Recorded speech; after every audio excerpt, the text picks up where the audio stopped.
বাংলাদেশ টেলিভিশনে সুফি সাধকের বাংলাদেশ এই প্রোগ্রামের মধ্যে আমি এই কথাটা বলেছি।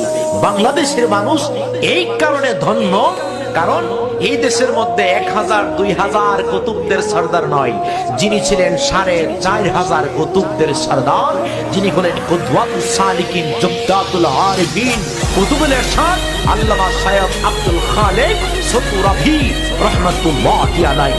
উচ্চস্বরে বলেন সুবহানাল্লাহ। এই জন্য ব্রাহ্মণবাড়িয়াবাসী শুধু নয়, সারা বাংলাদেশের মানুষ ধন্য।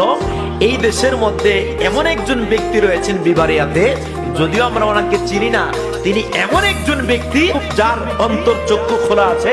ইত্তাকু মিন ফিরাসাতিল মুমিন ফাইন্নাহু ইয়ানদুরু বিনূরিল্লাহ। যেই পাগলাটা কুতুবুল ইরশাদের দরবারের মধ্যে যাবে, মনের চক্ষু যদি খোলা থাকে, ওই ব্যক্তি জিকির করলে জিকিরের মধ্যে কুতুবুল ইরশাদ যে জিন্দা সরাসরি দেখতে পাবে। আওয়াজ দিয়ে বলেন ঠিক না বেঠিক? আরেকটু আওয়াজ দিয়ে বলেন ঠিক না বেঠিক?